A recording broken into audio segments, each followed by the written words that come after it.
కేసీఆర్ కుటుంబ పరువు దిగజార్చేలా కథనాలు ప్రసారం చేశారు కాబట్టే దాడి. ఇది బీఆర్ఎస్ ఆరోపణ. మహాన్యూస్తో ఆగదు దాడి, ఇంకా కొన్ని ఛానల్స్ ఉన్నాయనేటువంటిది బీఆర్ఎస్ అఫీషియల్ స్టేట్మెంట్. సిట్టు విచారణ జరుగుతున్న అంశాలను మాట్లాడుతున్నాయి, రాజకీయ పార్టీలన్నీ ఆ అంశాలను మాట్లాడుతున్నాయి. మరి ఎట్లా స్లాటర్ హౌసెస్ అవుతాయి? నరికేస్తామని భయపెడితే మీడియా ఆగిపోతుందా? మహాన్యూస్పై దాడి చేయటం వల్ల ఆంధ్ర మీడియాకు వార్నింగ్ ఇవ్వాలనుకుందా బీఆర్ఎస్, లేకపోతే టోటల్ మీడియాకు ఇదొక డేంజర్ బెల్గా ఇవ్వాలనుకుందా? భయపెట్టి ఎన్ని రోజులు ఆపగలుగుతారు ఏ అంశాన్నైనా? థంబ్నెయిల్ టైటిల్ మీరు పెట్టారా, మీరు సజెస్ట్ చేశారా, లేకపోతే ఎస్ఈఓ టీం చూసుకుందాం మంచిగా? అసలు అడగకుండా, కనీసం కమ్యూనికేషన్ లేకుండా ఒక థంబ్నెయిల్ పట్టుకొని ఆ రకంగా వచ్చేసి మహాన్యూస్ సీఎండీగా ఉన్నటువంటి మీకు తెలంగాణ మీద నరాన విద్వేషం ఉంది అనేటువంటిది ఒక ప్రధానమైనటువంటి ఆరోపణ. ఆ రోజు ఆంధ్రప్రదేశ్ రాష్ట్రానికి అన్యాయం జరిగేటువంటి పరిస్థితి ఏర్పడినటువంటి నేపథ్యంలో నేను ఒక తెలంగాణకు సంబంధించినటువంటి ఎవరినైనా ఒక విమర్శ చేసినట్టుగా గనక రకుల్ ప్రీత్ సింగ్ కానీ, సమంత కానీ, ఈషా రెబ్బా కానీ, హెబ్బా పటేల్ కానీ, ఇంకొంతమంది కానీ ఎవరూ కూడా ఇప్పటి వరకు వచ్చి నా ఫోన్ ట్యాపింగ్ జరిగింది, నాకు అనుమానాలు ఉన్నాయని చెప్పి వ్యక్తం చేయలేదు. ఇప్పటి వరకు ఉన్నటువంటి అనేక కథనాలు, అనేక అంశాల విషయంలో టీ న్యూస్ లేదా ఇది దాడి కాదు, నిరసన మాత్రమే. ఒకవేళ అంటూ మేము దాడులకు దిగితే సినిమా వేరేలాగా ఉంటుందని కూడా. అంటే దాడులకు దిగితే ఇది ట్రైల్ అని అనుకుంటే ప్రాణాలు తీస్తామని చెప్పని భయపెడితే మాత్రం ఇక్కడ బెదిరేటువంటి వాళ్ళు ఎవ్వరూ లేరు. కేసీఆర్ కుటుంబ పరువు, ప్రత్యేకంగా కేటీఆర్ ప్రతిష్ట దిగజార్చేలా కథనాలు ప్రసారం చేశారు కాబట్టే దాడి. ఇది బీఆర్ఎస్ ఆరోపణ కాదు, ఇది ప్రజాస్వామ్యం పైన, పత్రికా స్వేచ్ఛ పైన దాడి. ఇది మహాన్యూస్ వాదన. ఆరోపణ వాదనలో ఏది నిజం అనేటువంటిది మాత్రమే కాదు, ఏది జర్నలిజం, ఏది నైతికత అనేటువంటి ప్రశ్నలు ఇప్పుడు సభ్య సమాజం నుంచి, ప్రజాస్వామిక వాదన నుంచి వస్తున్నటువంటి నేపథ్యంలో దీనిపైన ఇన్ డీటెయిల్గా, ఇన్ డెప్త్గా డిస్కస్ చేసేందుకు let's invite chairman and managing director of Mahaa News Marella Vamsikrishna garu అంటూ the dial news hot seat with Vijay Sadhu. Vamsi garu, welcome to the hot seat sir. నమస్కారం విజయ్ సాధు గారు, బాగున్నారా? సార్ బాగున్నాను sir. First of all thank you so much for giving this opportunity and space. నేను కూడా మీకు మనస్ఫూర్తిగా dial న్యూస్కి, మీకు అట్లాగే మీ టీం దేవి గారికి, వారితో పాటు మీ సిబ్బంది అందరికీ కూడా ప్రత్యేకంగా మహాన్యూస్ నుంచి, మహాన్యూస్ కుటుంబ సభ్యుల నుంచి కూడా మీకు ధన్యవాదాలు తెలియజేస్తున్నాను. ఎందుకు అనంటే ఆ రోజు సంఘటన జరిగిన వెంటనే డయల్ న్యూస్ ఇక్కడికి వచ్చి ఇక్కడ ఉన్నటువంటి జరిగినటువంటి అంశాలను ప్రజలకు చేరవేసేటువంటి బాధ్యతని నిర్వర్తించారు. అందుకు మీ అందరికీ కూడా ప్రత్యేకంగా ధన్యవాదాలు sir. Thank you much more sir. Sir, let's coming to the straight point. తెలంగాణలో కొన్ని మీడియా సంస్థలు కబేళాలాగా వ్యవహరిస్తున్నాయి. స్లాటర్ హౌస్, మహాన్యూస్తో ఆగదు దాడి, ఇంకా కొన్ని ఛానల్స్ ఉన్నాయనేటువంటిది BRS official statement Jagadishwar Reddy గారి గురించి. సార్, ఎలా చూస్తారు అసలు ఈ స్టేట్మెంట్ని, మహాన్యూస్పై జరిగినటువంటి దాడిని? అంటే ఫోన్ ట్యాపింగ్ జరిగిందా లేదా, సిట్టు విచారణ జరుగుతుందా లేదా, దీనికి మీడియా మీద దాడి, దీనికి మళ్ళీ ఆంధ్ర తెలంగాణ అంశాలు, ఎక్కడైనా ఏమైనా సంబంధం ఉందా? సంబంధం ఉంటే ఇది సంబంధం ఉంది అని చెప్పవచ్చు. ఇది ఏ పత్రిక రాయలేదు, ఏ ఛానల్ రాయలేదు. అన్ని పత్రికలు, అన్ని ఛానల్స్ ఫోన్ ట్యాపింగ్ జరిగింది అని చెప్తున్నాయి. సిట్టు విచారణ జరుగుతున్న అంశాలను మాట్లాడుతున్నాయి, రాజకీయ పార్టీలన్నీ ఆ అంశాలను మాట్లాడుతున్నాయి. మరి ఎట్లా స్లాటర్ హౌసెస్ అవుతాయి? అంటే మీడియాని గొంతు నొక్కేస్తాం, నరికేస్తామని భయపెడితే మీడియా ఆగిపోతుందా? ఇది ధర్మమేనా? ఇది సమంజసమేనా? ఇది న్యాయమేనా? మహాన్యూస్పై దాడి చేయటం వల్ల ఆంధ్ర మీడియాకు వార్నింగ్ ఇవ్వాలనుకుందా బీఆర్ఎస్, లేకపోతే టోటల్ మీడియాకు ఇదొక డేంజర్ బెల్గా ఇవ్వాలనుకుందా? భయపెట్టాలనే ప్రయత్నం చేస్తున్నారు. భయపెట్టి ఎన్ని రోజులు ఆపగలుగుతారు ఏ అంశాన్నైనా? మొన్న కవిత గారు ఒక ఇంటర్వ్యూలో నా ఫోన్ కూడా ట్యాప్ అయింది, మా హస్బెండ్ ఫోన్ కూడా ట్యాప్ చేశారని స్వయంగా కవిత గారు చెప్పారు. ఎప్పుడు ట్యాప్ అయింది? బీఆర్ఎస్ ప్రభుత్వ హయాంలో ట్యాప్ అయిందని చెప్పారు. ఇంతకంటే ఏం మాట్లాడాలి అంటే మీడియాని భయపెట్టడం ఇది ఒక ప్యాషన్ అయిపోయింది. ఒక పార్టీ విధానాలు, ఒక ప్రజాస్వామ్యం అవన్నీ మర్చిపోతున్నారు. దీన్ని కప్పిపుచ్చుకునేందుకు డైవర్షన్ పాలిటిక్స్ తీసుకొచ్చి ఇది చెయ్యాలనేటువంటి కుట్రలో భాగంగానే దీన్ని నేను చూస్తున్నాను, మిగిలినటువంటి మెజారిటీ మీడియా చూస్తుంది. కొంతమంది దీన్ని అంగీకరించకపోవచ్చు నా వాదనని, కానీ వాళ్ళ వాదన వాళ్ళ అభిప్రాయాలను కూడా కొంచెం సమర్థవంతంగా ఒక మంచి భాషతో మంచి వ్యక్తీకరణతో చెప్పడంలో తప్పు లేదు నచ్చనటువంటి అంశాలని. కానీ తిట్టటము, దాని మీద ఆరోపణలు చేయటము, నీచమైనటువంటి వ్యాఖ్యలు చేయటం మాత్రం సభ్య సమాజం దాన్ని అంగీకరించదు అనేటువంటిది నా అభిప్రాయం. ఒక ఫోన్ ట్యాప్ అయింది అని అథెంటికేటెడ్గా చెప్పవలసింది వ్యవస్థలు. మీకు నాకు అనుమానం ఉంటే కాదు. ఇప్పటి వరకు ఏ సంస్థ అయినా కూడా ఇదిగో పలానా వ్యక్తి ఫోన్ ట్యాపింగ్ అయింది అని అఫీషియల్గా ఎక్కడ కూడా స్టేట్మెంట్ ఇవ్వలేదు కదా. అవును, అంటే అఫీషియల్గా స్టేట్మెంట్ ఇవ్వలేదు, కానీ సిట్టు విచారణకు ఆదేశించారు. సిట్టు విచారణలో ఇప్పటి వరకు 20 మందిని పిలిచారు. ఇక్కడ ప్రభాకర్ రావు గారు A1 సిట్టు ఈ కేసులో ఫోన్ ట్యాపింగ్లో, రాధాకిషన్ రావు గారు A2 ఈ కేసులో దీంట్లో ఆయన ఆల్రెడీ జైలుకి వెళ్ళున్నారు. ఆయన కన్ఫెషన్ స్టేట్మెంట్ ఏంటండి? రాధాకిషన్ రావు గారు కన్ఫెషన్ స్టేట్మెంట్లో ఆయన అంగీకారంతో రాసినటువంటి దాంట్లో మేము 20 మందిది చేసామని ఆయన స్వయంగా చెప్పారు. ఎవరు ఆ 20 మంది? బండి సంజయ్ గారు, అట్లాగే పట్నం మహేందర్ రెడ్డి గారు, పట్నం మహేందర్ రెడ్డి గారి వైఫ్, అట్లాగే నిన్న కొండా విశ్వేశ్వర రెడ్డి గారు, అట్లాగే వాళ్ళకి ఆ పార్టీకి సంబంధించినటువంటి నేతల పేర్లని 20 మంది లిస్టుని ఆయన కన్ఫెషన్ స్టేట్మెంట్లో ఇచ్చారు. ఎవరు చెబితే చేశారు? ప్రభాకర్ రావు గారు మా పై ఆఫీసర్, వారు ఎవరు చెప్పారు? వారు పైన ఉన్నటువంటి వాళ్ళు చెప్పారు. ఎవరు ఆ పైన ఉన్నటువంటి వారు? నేనేమంటున్నానంటే ఇది ఆ ప్రభుత్వంలో జరిగినప్పుడు ఆ ప్రభుత్వానికి ఆ నైతిక బాధ్యత లేదా? ఓకే, వాళ్ళకి చెప్పకుండా వీళ్ళు చేసేటువంటి పరిస్థితి ఉంటుందా ఫోన్ ట్యాపింగు? అది జరిగేటువంటి ప్రక్రియనా? వీళ్ళందరూ ఎందుకు చేస్తుంటారు? నేను ఆరామస్తాను ఫోన్ ట్యాప్ చేశారనేటువంటిది నేను సిట్టు విచారణకు కూడా ఆయన వెళ్ళి వచ్చాడు. ఆయనకి ఫోన్ ట్యాపింగ్కి సంబంధించిన ఆడియోలు కూడా వినిపించారు. ఆడియోలు వినిపించినప్పుడు ఆరామస్తానికి ఆశ్చర్యపోయాడు, భయభ్రాంతులకు గురైపోయాడు. ఏ ఫోన్లు? ప్రతి ఫోను ట్యాప్ చేశారు. భార్యాభర్తలు మాట్లాడుకున్న ఫోన్లు కూడా ట్యాప్ చేశారనేటువంటి విమర్శలు వస్తున్నాయి కదా. అంటే ఆ సిట్లో మాట్లాడుతున్నారు కదా, మరి ఎక్కడ సాధు? కన్ఫెషన్ స్టేట్మెంట్లో భాగంగా కొన్ని లీకులు వస్తున్న మాట వాస్తవమే, కొన్ని ఛానళ్ళు దాన్ని నానా హడావిడి చేస్తున్నటువంటి మాట వాస్తవమే. But according to the legally, Vamsi garu మీరు సీనియర్ జర్నలిస్ట్ ఉన్నారు, any confession statement which has given under the police custody that cannot be valid, that cannot be taken as an evidence అని చెప్పి సుప్రీం కోర్ట్ జడ్జిమెంట్ ఉంది. Confession statement ని ఆధారంగా చేసుకొని మనం ఎలా మాట్లాడగలం? కన్ఫెషన్ స్టేట్మెంట్లో ఆయన ఇచ్చిన అంశాల ఆధారంగానే పిలుస్తున్నారు కదా. కొండా విశ్వేశ్వర రెడ్డి గారు విచారణకి వెళ్ళి వచ్చిన తర్వాత పోలీస్ స్టేషన్ బయట ఏం చెప్పారు?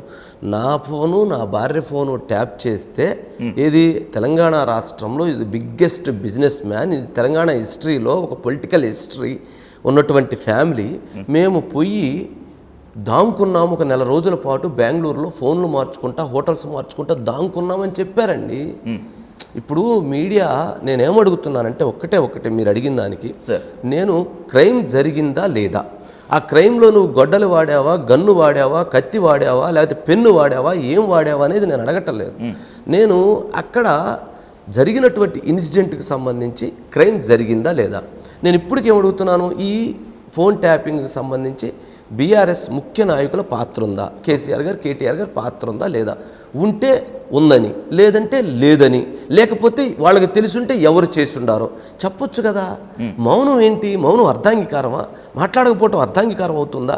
మాట్లాడకుండా ఎన్ని రోజులు బీఆర్ఎస్ వాళ్ళని కలవరపరిచిన, బీఆర్ఎస్ వాళ్ళని ఇబ్బంది పెట్టినటువంటి తమ్నేల్లో టైటిల్ మీరు ఆల్రెడీ చెప్పారు, మౌనం అర్ధాంగీకారమేనా? అవును, అడిగాను.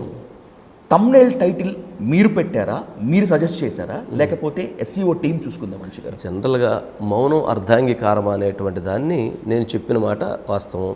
దాని తమ్నీలు పెట్టినటువంటి దాన్ని కూడా నేను ఎక్కడా కూడా ఆ తమ్నీల్ విషయంలో నాకు అభ్యంతరం లేదు, వాళ్ళకు కూడా అభ్యంతరం ఉందని నేను అనుకోవటం లేదు.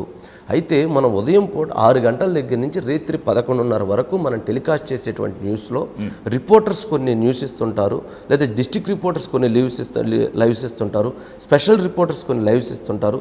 ఈ లైవ్స్ ఇచ్చేటువంటి క్రమంలో మా రిపోర్టర్ ఇచ్చినటువంటి ఒక లైవ్కి సంబంధించినటువంటి తమ్నీల్ని మా ఎస్ఈఓ పెట్టారు, డిజిటల్ వాళ్ళు పెడతారు. రోజుకు ఒక 600-500 తమ్నీల్స్ పెడితే ప్రతి తమ్నీలు చైర్మన్గా నేను చూడను కదా, ఎగ్జాక్ట్లీ మీరు చూడరు కదా, సాధ్యం కాదు. మీరు చేసిన షోకి మ్యాక్సిమం చూసుకుంటారు, కొంతమంది నేనైతే అది కూడా చూడను, కానీ జాగ్రత్తగా పెట్టమని చెప్తాను. సరే, ఆ తమ్నీలకు సంబంధించి ఫోన్ విన్నారు రమ్మన్నారు అనేటువంటి తమ్నీలు వాళ్ళకి అభ్యంతరం అండి. నిజంగా ఆ తమ్నీల విషయంలో నాకు కనుక వాళ్ళు ఎవరన్నా గనక ఇదిగోనండి మీ తమ్నీల విషయంలో మాకు అభ్యంతరం ఉంది అని ఎవరన్నా గనక నాకు ఒక్క మాట తెలియజేస్తుంటే, నేను ఆ తమ్నీలు మార్చకపోతే, లేదా ఆ తమ్నీలకు సంబంధించి నేను రిమూవ్ చేయకపోతే, లేదా ఆ తమ్నీలకు సంబంధించినటువంటి నేను ఆన్సర్ చేయకపోతే, అప్పుడు వాళ్ళు ఏదైనా తదుపరి చర్యలు, అది కూడా లీగల్ ప్రాసెస్లో లేదా ఇంకో ప్రాసెస్లో చేయటానికి 100 ఆప్షన్స్ ఉన్నాయి. కానీ అసలు అడగకుండా, కనీసం కమ్యూనికేషన్ లేకుండా ఒక తమ్నీల్ని పట్టుకొని ఆ రకంగా వచ్చేసి దాడి చేయటం అనేటువంటిది, ఆ దాడి కూడా మామూలుగా చేశారా, చంపే ప్రయత్నం చేయటం ఏంటి? నో డౌట్ బీఆర్ఎస్ చేసినటువంటి దాడిని ఎట్టి పరిస్థితుల్లో ఎవరు ఎక్కడా కూడా సమర్థించరు. అదే పాయింట్ ఆఫ్ వ్యూలో మహాన్యూస్ చేసింది తప్పే, తమ్నెయిల్ టైటిల్స్ చాలా దారుణంగా దుర్మార్గంగా ఉన్నాయన్న మాట వాస్తవమే. వాళ్ళు కూడా అదే మాట చెప్పారు. మీరు ఒప్పుకుంటారా ఒప్పుకోరా? నేను ఆ తమ్నీలు, నేను దాడి తమ్నీలు, ఓకే, తమ్నీల్కి దాడికి సంబంధం ఏంటి? కేటీఆర్ వ్యక్తిగత ప్రతిష్టను దిగజార్చే విధంగా నిజంగా ఫోన్ ట్యాపింగ్ రికార్డ్స్ మీ ముందు పెడితే మీరు విని ఆ టైటిల్స్ పెట్టినట్టుగా ఉన్నాయనేటువంటి, నేను ఆ తమ్నీల్ విషయంలో అభ్యంతరం ఉంటే నేను తీయటానికి, లేకపోతే నేను ఆన్సర్ చేయడానికి నేను సిద్ధం. నిజంగా నా క్వశ్చన్ కూడా అదే. కేటీఆర్ గారు లాంటి నాయకుడికి, ఒక బీఆర్ఎస్ పార్టీని లీడ్ చేసేటువంటి నాయకుడికి, భవిష్యత్తు కాలంలో ఆ పార్టీని అధినాయకత్వానికి సీఎం కావాల్సినటువంటి వ్యక్తి కలిగిన స్థాయి కలిగినటువంటి నాయకుడికి, ప్రజాస్వామ్యాన్ని కోరుకునేటువంటి నాయకుడికి, నేను హైదరాబాద్కి బ్రాండ్ అంబాసిడర్ అని చెప్పేటువంటి నాయకుడికి, ఆ నాయకుడికి మీడియా స్వేచ్ఛ గురించి 100 సార్లు మాట్లాడినటువంటి ఆ నాయకుడికి, మరి ఆ నాయకుడు ఈ రకమైనటువంటి చర్య ఏంటి? మీరు ఒక్క మెసేజ్, నాకు ఎవరన్నా ఒక్క మెసేజ్, ఇదిగో ఈ తమ్మునీల అభ్యంతరం, అభ్యంతరం అని అనుకుంటే నా దగ్గర క్లారిఫికేషన్ ఉంటే నేను క్లారిఫికేషన్ ఇచ్చుకుంటా, లేనప్పుడు దాని తమ్మునీలు మారుస్తా, లేదంటే అది ప్రైవేట్లో పెడతా. కానీ ఇది కాదు కదా. ఓకే, తమ్మునీలు సమాజంలో చాలామంది ఈ తమ్మునీలు ఇలా పెట్టి ఉండొచ్చు, ఉండకపోవచ్చు అని అంటున్నారు. ఇక్కడ ఫోన్ ట్యాపింగ్కి సంబంధించి సిట్టు విచారణ జరుగుతున్న క్రమంలో అనేక మంది అనేక అంశాల వాదనలు వినిపిస్తూ ఉన్నారు. ఆ వినిపిస్తున్నటువంటి క్రమంలో మాకు సంబంధించినటువంటి మా ఉద్యోగి, ఇప్పుడు అతను, నేను ఈరోజు అతను తప్పు చేసినది, ఆ ఎస్ఈఓ ఆ రకమైనటువంటి తమ్నీల్ని ఇవ్వటం జరిగింది. అది అభ్యంతరం అయితే నేను తీసేస్తాను కదా. నేను నా వైపు నుంచి పొరపాటు ఉందనంటే, నా వైపు నుంచి తప్పు ఉందనంటే, నేను ఎక్కడా కూడా క్షమాపణ చెప్పడానికి కూడా నేను సందేశించను. నేను క్షమాపణ చెప్తాను. ఆ సంస్కారం నా దగ్గర ఉంది, ఆ విఘ్నత నా దగ్గర ఉంది, ఆ పద్ధతి నా దగ్గర ఉంది. కనీసం అటువంటి ఒక జర్నలిస్ట్ బ్యాక్గ్రౌండ్గా నేను ఇక్కడ దాకా వచ్చినటువంటి ఒక వ్యక్తిని, సమాజం బాగుండాలని కోరుకునేటువంటి వ్యక్తిని, తెలుగు వాళ్ళు బాగుండాలని కోరుకునేటువంటి వ్యక్తిని, నా పైన ఒక మంచి చెడు అనేటువంటి విచక్షణ లేకుండా ఇంతమంది ఎంప్లాయీస్ మీద పడి దాడి చేసి, ఆడవాళ్ళని లేకుండా కొట్టి, మగవాళ్ళని లేకుండా కొట్టి, ధ్వంసం చేసి, కోట్లాది రూపాయలు నష్టం చేసి, ఇంకా మేము దాన్ని సమర్థించుకుంటాం, ఇంకా దాన్ని మాట్లాడతాం అని అంటే ఏం ఇండికేషన్ ఇస్తున్నారు? హైదరాబాద్కి ఏం ఇండికేషన్ ఇస్తున్నారు? తెలంగాణ ప్రజానీకానికి ఏం ఇండికేషన్ ఇస్తున్నారు? ఆంధ్రప్రదేశ్ ప్రజానీకానికి ఏం ఇండికేషన్ ఇస్తున్నారు? తమ్నెయిల్స్ టైటిల్ మీద ఉన్నటువంటి అభ్యంతరాన్ని పరిగణలోకి తీసుకొని ఈ దాడిని బేస్ చేసుకుని బీఆర్ఎస్ ఇప్పుడు తెలంగాణ వాదాన్ని రెచ్చగొడుతోంది అని చెప్పి తెలంగాణలో ఉన్నటువంటి ప్రజాస్వామికవాదులే చాలా మంది మాట్లాడుతున్నారు, నాతో కూడా డిస్కస్ చేశారు. According to your aspect Vamsi గారు, ఈ ఇష్యూని పెట్టుకొని ఆంధ్ర తెలంగాణ అనేటువంటి ప్రాంతీయవాదాన్ని రెచ్చగొట్టాలనుకునేటువంటి BRS target. What you feel? Vijayasai గారు, మీరు కూడా సీనియర్ జర్నలిస్టే, మీరు కూడా ఈ ఉద్యమాలన్నీ చూసినటువంటి వాళ్ళే, చాలామంది ఇంటర్వ్యూస్ చేసినటువంటి వాళ్ళే. నేను మిమ్మల్ని ఒక క్వశ్చన్ అడుగుతున్నాను సార్, ఇది కరెక్టేనా? నేను ఇప్పుడు ఇంతవరకు క్లారిఫికేషన్ చెప్పాను కదా, ఎట్టి పరిస్థితుల్లో దాడిని సమర్థించన్నారు. ఆంధ్ర తెలంగాణ వాదన తీసుకురావటం అసలు ఎంతవరకు సమంజసం? దీనికి దానికి ఏమన్నా సంబంధం ఉందా? నెంబర్ 2. నెంబర్ 3, నేను తమ్మునీల విషయంలో కూడా నేను క్లారిటీగా చెప్పాను. నేను ఆ అభ్యంతరం ఉందని తెలిసిన తర్వాత వాళ్ళు నన్ను అడగకపోయినా కూడా నేను దాన్ని ప్రైవేట్లో పెట్టేసాను, రిమూవ్ చేశాము. అభ్యంతరం ఉందనేటువంటి అంశంతో ఇంత నేను క్లారిటీగా చెబుతున్నాను. మరి మీ అభిప్రాయం చెప్పండి. యాజ్ ఏ జర్నలిస్ట్గా, నేను ఒక జర్నలిస్ట్గా, నేను ఎవరైతే ఇప్పుడు జర్నలిస్ట్ సమాజం అందరూ చూస్తున్నారు కదా, అందరూ అడుగుతున్నారు కదా, కొంతమంది ఒక 10%, 20% దీని అభ్యంతరం వ్యక్తం చేస్తున్నారు కదా, నేను వాళ్ళు కూడా రిక్వెస్ట్ చేస్తున్నా, మీ అభిప్రాయం ఉంటే చెప్పండి. మీరు తిట్టాల్సిన మీరు మీ డోర్స్ ఓపెన్ గానే పెట్టారు. తిట్టాల్సిన అవసరం లేదు. మాట్లాడుకోవటానికి, సంప్రదించుకోవటానికి, చర్చించుకోవటానికి చాలా అవకాశాలు ఉన్నాయి. ఎగ్జాక్ట్లీ. దీనికి అంత అవసరం ఏంటి? మీ అభిప్రాయం చెప్పండి. మై రిక్వెస్ట్, నానే కాదు, ప్రజల రిక్వెస్ట్, ప్రజాస్వామ్యవాదుల రిక్వెస్ట్. తెలంగాణ మా మహా న్యూస్ లో ఉన్నటువంటి సిబ్బంది కూడా అడుగుతున్నారు. విజయసాధు గారు చెప్పండి. తెలంగాణ ప్రత్యేక రాష్ట్రంగా ఏర్పడిన తర్వాత కూడా ఈ రోజు వరకు కూడా ఆంధ్ర తెలంగాణ ప్రజలు అన్నదమ్ముల్లాగా కాకుండా దానికన్నా ఎక్కువగానే కలిసి ఉన్నారు. ఇప్పుడు వేరే వాళ్ళు ఎవరో వచ్చి ప్రాంతీయ భేదంలో చూపిస్తే అంత విద్వేషాలు రెచ్చగొడతారనుకోవటం అది వాళ్ళ మూర్ఖత్వమే. No doubt at all Vamsi గారు. కాకపోతే మహాన్యూస్ సీఎండిగా ఉన్నటువంటి మీకు తెలంగాణ మీద నరాన విద్వేషం ఉంది అనేటువంటిది ఒక ప్రధానమైనటువంటి ఆరోపణ. బీఆర్ఎస్ మాత్రమే కాకుండా తెలంగాణ వాళ్ళు కూడా. Let's clarify. సమైక్య ఉద్యమంలో ఏపీ ఎన్జిఓస్ నిర్వహించినటువంటి సభ పైన ఆ సభ నిర్వహణ మొత్తం తలలో నాలుకలాగా వంశీ చేశారు. ఇదిగో ఇతనికి తెలంగాణ పైన విద్వేషం అనేటువంటిది ఓపెన్. మీకు కేటీఆర్ అంటే కోపమా, తెలంగాణ అంటే కోపమా, లేకపోతే బీఆర్ఎస్ చేస్తున్నటువంటి రాజకీయాల పైన అభ్యంతరం ఉందా? నాకు తెలంగాణ అంటే కోపం లేదు, ప్రేమ ఉంది, ఆప్యాయత ఉంది, మమకారం ఉంది తెలంగాణ ప్రజానీకం పట్ల. అదేవిధంగా బీఆర్ఎస్ పట్ల కూడా ఒక తెలంగాణను సాధించినటువంటి ఒక పార్టీగా కేసీఆర్ గారికి సంబంధించి నేను అనేక సందర్భాల్లో తెలంగాణ జాతి పిత అని చెప్పినటువంటి జర్నలిస్ట్గా కూడా నేను చెప్పినటువంటి పరిస్థితి ఉంది. మరి అలాంటిది నాకు బీఆర్ఎస్ మీద ఎటువంటి భేదాభిప్రాయాలు లేవు, ఎటువంటి విద్వేషం లేదు. ఇంకా వారి పార్టీకి సంబంధించినటువంటి విధి విధానాల పట్ల నాకు కొన్ని గౌరవం ఉంది, దాంట్లో ఎటువంటిది లేదు. ఇక మూడోది మీరు అడిగినటువంటిది ఇంక ఎవరి మీదైనా, అంటే కేటీఆర్ గారి మీద, లేకపోతే వాళ్ళ ఉద్దేశాలపైన, వాళ్ళ ఆలోచనలపైన. వాళ్ళ ఉద్దేశాలు, ఆలోచనలు కూడా అధికారంలో ఉన్నప్పుడు ఒక రకంగా, అధికారం కోల్పోయిన తర్వాత ఇంకొక రకంగా ఉన్నాయేమో అని అనిపిస్తూ ఉంది సాధు. ఎందుకు ఉన్నాయి అని అనిపిస్తుంది అని అంటే 9 సంవత్సరాలు వాళ్ళ అధికారంలో ఉన్నప్పుడు కానరానటువంటివి, గుర్తు రానటువంటివి, ఆలోచన రానటువంటివి ఇప్పుడు ఈ సంవత్సర కాలంలో, ఇప్పుడు కాంగ్రెస్ ప్రభుత్వం రేవంత్ రెడ్డి గారు ముఖ్యమంత్రి అయిన తర్వాత చాలా అంశాలు గుర్తొస్తున్నాయి, చాలా అంశాలు మాట్లాడుతూ ఉన్నారు. మరి వీటికి సంబంధించినటువంటి ఒక పొలిటికల్ ఎజెండా ఉండుండొచ్చు. పొలిటికల్ ఎజెండా అని మీడియా మీద రుద్దొద్దు. పొలిటికల్ ఎజెండా కానీ దాని మీద రుద్దొద్దు. రెండోది, నాకు ఇక్కడ ఏదైతే ఆ రోజు మీరు అడిగినటువంటి సమైకాంధ్ర ఉద్యమానికి సంబంధించి నేను ఆంధ్రప్రదేశ్ ప్రజల తరపున ఆ రోజు ఆ రాష్ట్రానికి సంబంధించి ఆంధ్రప్రదేశ్ రాష్ట్రానికి న్యాయం కావాలి అని డిమాండ్ చేసినటువంటి మాట వాస్తవం. ఎందుకు అనంటే బైఫర్కేషన్ జరుగుతున్నటువంటి తీరు, ఆ రోజు ఆంధ్రప్రదేశ్ రాష్ట్రానికి అన్యాయం జరిగేటువంటి పరిస్థితి ఏర్పడినటువంటి నేపథ్యంలో ఆ రాష్ట్రానికి సంబంధించినటువంటి హక్కులని, లేదా ఆ రాష్ట్రానికి సంబంధించినటువంటి వాటాలని, లేదా అక్కడ ఆంధ్రప్రదేశ్ ప్రజల మనోభావాలకు సంబంధించినటువంటి అంశాలని ప్రజల ముందుకు తీసుకురావటం, లేదా ప్రభుత్వాల ముందుకు తీసుకురావటంలో, లేదా కేంద్ర ప్రభుత్వానికి దృష్టికి తీసుకువెళ్ళటంలో అది నా వంతు బాధ్యతగా నేను ఒక పౌరుడిగా నేను పనిచేశాను. ఆ రోజు చాలామంది జర్నలిస్టులు తెలంగాణ కోసం పోరాడారు, చాలామంది జర్నలిస్టులు ఆంధ్రప్రదేశ్ కోసం, హక్కుల కోసం పోరాడారు. తప్పేముంది? అది కూడా అక్కడ పోరాటం అనేటువంటిది తప్పు ఎలా అవుతుంది? అది నా హక్కు కదా, ఎగ్జాక్ట్లీ నా బాధ్యత కదా, అడగాల్సినటువంటి అవసరం ఉంది కదా. అడగకపోతే అమ్మాయిని అన్నం పెట్టదు కదా. కేంద్రం అలా అంత అడిగినా కానీ ఆ రోజు కాంగ్రెస్ పార్టీలో ఉన్నటువంటి ముఖ్య నేతలు ఆ రోజు బైఫర్కేషన్ చేసిన తర్వాత ఈ రోజుకు కూడా ఆంధ్రప్రదేశ్ రాష్ట్రానికి రాజధాని లేనటువంటి రాష్ట్రంగానే ఇంకా ఇబ్బంది పడుతున్నటువంటి పరిస్థితి ఉంది కదా. ఇలాంటివి సమస్యలు చాలా ఉన్నాయి కదా. అందుకని చేసేటువంటిది న్యాయబద్ధంగా, ధర్మబద్ధంగా, చట్టబద్ధంగా చేసేటువంటి ఆలోచన చెయ్యండి అని చెప్పి నేను రిక్వెస్ట్ చేశాను. అటువంటి దానికి అది ఒక బాధ్యత కలిగినటువంటి పౌరుడిగా నేను ఆ ప్రయత్నం చేశాను తప్ప ఏ రోజైనా సరే, ఎక్కడైనా సరే నేను ఒక తెలంగాణకు సంబంధించినటువంటి ఎవరినైనా ఒక విమర్శ చేసినట్లుగా గనక, లేదా ఇప్పటికీ కూడా నేను కేసీఆర్ గారు అని అంటాను, కేటీఆర్ గారు అని అంటాను. ఎవరినైనా సరే నేను గౌరవ వాచనంతో సంబోధిస్తాను. ఎక్కడ నాకు ఆ విమర్శలు లేదా అట్లాంటివి చేయటం అనేటువంటిది, నేను ప్రజాస్వామ్యాన్ని కోరుకునేటువంటి వ్యక్తిని.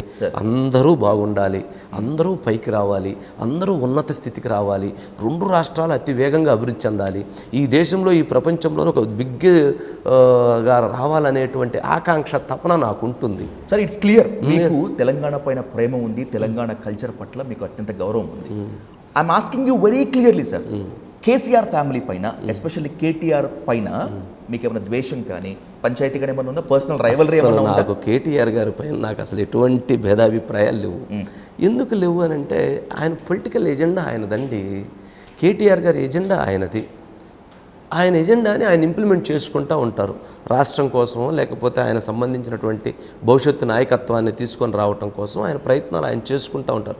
కేటీఆర్ గారి విషయంలో నేను ఎక్కడా కూడా ఓన్లీ ఈ ఫోన్ ట్యాపింగ్కి సంబంధించినటువంటి అంశాల విషయంలో మాత్రం నాకు కూడా కొంత బాధ కలిగింది. సరే, I'm insisting one thing.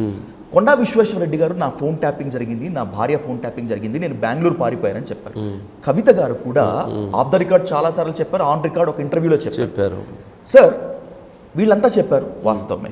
Rakul Preet Singh కానీ, సమంత కానీ, ఈషా రెబ్బా కానీ, హెబ్బా పటేల్ కానీ, ఇంకొంతమంది కానీ ఎవరు కూడా ఇప్పటి వరకు వచ్చి నా ఫోన్ ట్యాపింగ్ జరిగింది, నాకు అనుమానాలు ఉన్నాయని చెప్పి వ్యక్తం చేయలేదు. By the same way SIT కూడా ఎక్కడా అఫీషియల్గా చెప్పలేదు. అలాంటప్పుడు how can you take them in your, అంటే వాళ్ళ మీద చేయటం అప్పుడు పర్సనల్ అవుతుంది కదా. అంటే 1, 2, 3, 4 ఇక్కడ మేము కవిత గారి ఫోన్ ట్యాప్ చేసాను ఒప్పుకున్నారా? ఒప్పుకోలేదు కదా. ఒప్పుకోలేదు. కొండా విశ్వేశ్వరరెడ్డి గారి ఫోన్ ట్యాప్ చేసాను ఒప్పుకున్నారా?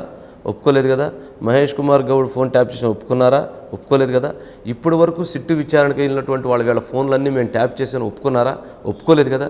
ఇంతవరకు దేనికి ఆన్సర్ జరగలేదు. విచారణ జరుగుతున్నప్పుడు ఒక జర్నలిస్ట్గా, ఒక జర్నలిజంలో ఒక్కొక్కరు ఒక్కొక్క రకమైనటువంటి కొన్ని ఆలోచనలు, అంటే జరుగుతున్నటువంటివి, కామెంట్స్ వచ్చినటువంటివి, వీటికి సంబంధించి పొలిటికల్గా వచ్చినటువంటి అంశాలను దృష్టిలో పెట్టుకొని వాటి మీద స్టోరీస్ రన్ చేస్తుంటాం.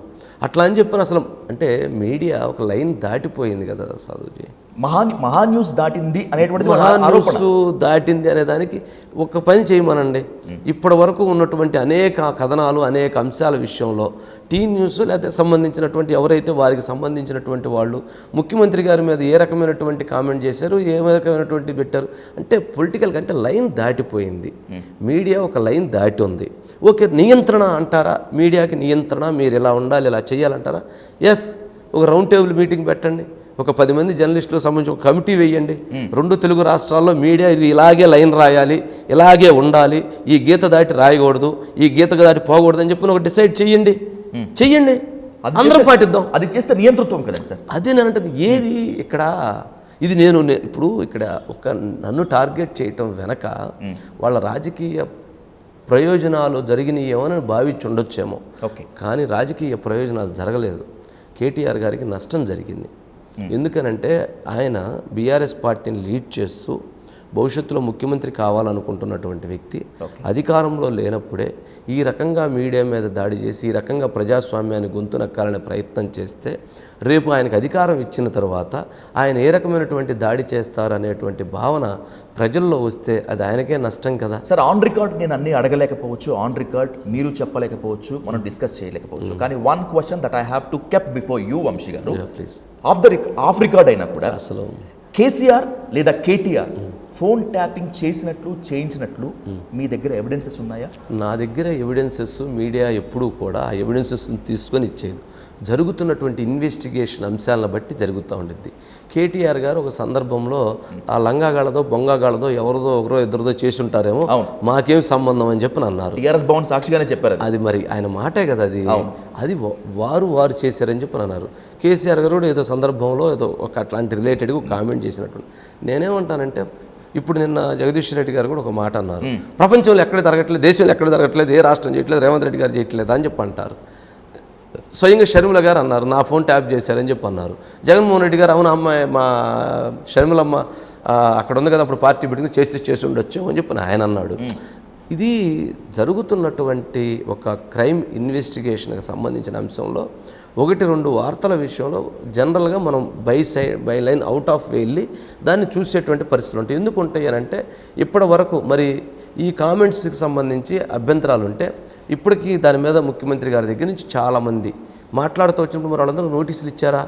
మీరు ఇన్ని కామెంట్స్ చేసినప్పుడు నోటీసులు ఇచ్చి మేము ఇవన్నీ కండెమ్ చేస్తున్నాం అని చెప్పారా? ఎన్నో లీగల్ నోటీస్ ఇచ్చినా కూడా మా సహనాన్ని పరీక్షించారు కాబట్టి ఈ రోజు ఈ దాడికి తెగబడాల్సి వస్తుంది అని చెప్పి బీఆర్ఎస్ ఓపెన్ గా చెప్తోంది. ఇది దాడి కాదు, నిరసన మాత్రమే. ఒకవేళ అంటూ మేము దాడులకు దిగితే సినిమా వేరేలాగా ఉంటుందని కూడా అంటే దాడులకు దిగితే ఇది ట్రైల్ అని అనుకుంటే ప్రాణాలు తీస్తాం అని చెప్పని భయపెడితే మాత్రం ఇక్కడ బెదిరేటువంటి వాళ్ళు ఎవ్వరూ లేరు. నేనైతే భయపడను. నా చివరి రక్తం బొట్టు ఉన్నంత వరకు నా పోరాటం కొనసాగుతుంది. నేను న్యాయబద్ధంగా ధర్మబద్ధంగానే నా పోరాటాన్ని కొనసాగిస్తాను, చట్టబద్ధంగానే నా పోరాటాన్ని కొనసాగిస్తాను. విజయసాదు గారు, సార్ మీ తెలుగు నాకు తెలుసు, మీ ధైర్యం నాకు తెలుసు. కాంట్రిబ్యూటర్ స్థాయి నుంచి మీరు ఈరోజు CMD వరకు వచ్చారంటే మీది ఒక స్ఫూర్తి కాదే. అయినా రాబోయే రోజుల్లో ఫార్ములా ఈ రేస్ కేసులో కానీ, ఫోన్ ట్యాపింగ్ కేసులో కానీ కేటీఆర్ సచ్చీలుడుగా కడిగిన ముత్యంలాగా బయటపడితే అప్పుడు ఏం స్టాండ్ తీసుకుంటారు మీరు? ఖచ్చితంగా ఆయన ఏదైతే సచ్చీలుడిగా బయటకు వస్తే ఆయన అభినందనలు తెలియజేస్తాం. ఆయనకి ఏదైతే ఆయన ఆరోపణలు ఏదైనా మేము చేసినటువంటి ఈ ఫోన్ ట్యాపింగ్ సంబంధించినటువంటి అంశాలు ఉంటే మేము అపాలజీ చెప్పడానికి కూడా మేము ఎక్కడా వెనకాడము. మాతో పాటు ఎవరైతే ఈ ఆరోపణలు చేసినటువంటి పొలిటికల్ పార్టీస్ కూడా ఆ రకమైనటువంటి అపాలజీ చెప్పాల్సినటువంటి అవసరం ఉండిద్ది అని నేను అనుకుంటున్నాను. సార్, మహాన్యూస్ పై దాడి జరిగిన తర్వాత ఎపిసోడ్ని మొత్తాన్ని నేను చాలా స్థూలంగా గమనించాను. ఒకానొక దశలో ఆవేదన, ఆక్రోశం వ్యక్తం చేశారు తప్పితే మీరు ఎక్కడ కూడా లైన్ దాటలేదు, యాజ్ యూ ఇప్పుడు మాట్లాడినట్టు. సార్, ఇదే లైన్ మునుముందు కూడా ఉంటుందా? నేను I question you one thing. ఖచ్చితంగా తెలంగాణను అడ్డు పెట్టుకొని అక్కడ చంద్రబాబు నాయుడు గారిని అడ్డం పెట్టుకొని ఇక్కడ రేవంత్ రెడ్డి గారిని అడ్డం పెట్టుకొని మహాన్యూస్ వంశీ కోటాను కోట్ల రూపాయలు సంపాదించాడు, బినామీలుగా ఉన్నాడు అని చెప్పి రేపు వాళ్ళు పొరపాటున ఇదే అభ్యంతరకరమైన తమ్నెయిల్స్ పెట్టి ఇదే కథనాలు న్యూస్లో ప్రసారం చేస్తే ఇంతే కూల్గా ఆన్సర్ చెప్తారా, సమాధానం చెప్తారా? 100% ఇంతే కూల్గా చెప్తాను. ఎందుకు ఆగ్రహం, ఆవేశం? ఆగ్రహం మంచిది కాదు, ఆవేశం మంచిది కాదు. ఈ రెండు అనర్థానికి దారితీస్తాయి. కేటీఆర్ గారు ఇప్పుడు చేసినటువంటి ఆవేశపూరితమైనటువంటి నిర్ణయం ఆయనకి నష్టం చేసేటువంటి అంశం. నేనేమంటానంటే అవసరమైతే నన్ను పిలిస్తే నేను డైరెక్ట్గా ఆయన దగ్గరికి పోయి ఆయన క్లారిఫికేషన్ ఇచ్చి వచ్చి ఉండేవాడిని. లేదా ఆయన అభ్యంతరం ఉంటే నేను అక్కడికి వెళ్ళి నేను రిమూవ్ చేసుకొని వచ్చి ఉండేవాడిని. అంటే నా దగ్గర అంత ఓర్పు ఉండాలండి, సహనం ఉండాలి. ఎదగాల్సినటువంటి నాయకుడికి, ఎదగాల్సినటువంటి జర్నలిస్ట్కి, ఎదగాల్సినటువంటి ఏ వ్యక్తికైనా సరే కొంత ఓర్పు, సహనం అనేటువంటి ఉండాలి. ఆవేశాలు, ఇవన్నీ ఆగ్రహాలు ఏముంది ఒక్క నిమిషంతో అది మంచి చేస్తుందా చెడు చేస్తుందంటే మనం ఇప్పటివరకు సృష్టిలో చూస్తే ఆవేశం, ఆగ్రహం చెందినటువంటి వాళ్ళు 90% నష్టపోయారు. ఆయన నేను నష్టపోకూడదని కోరుకుంటున్నా. కేటీఆర్ గారు నష్టపోకూడదనేటువంటిది నా అభిప్రాయం. రెండోది, మీరు అడిగినట్లుగా రేవంత్ రెడ్డి గారు, చంద్రబాబు నాయుడు గారు వీళ్ళని అడ్డం పెట్టుకొని కోటాను కోట్ల రూపాయలు సంపాదించారని అంటున్నారు.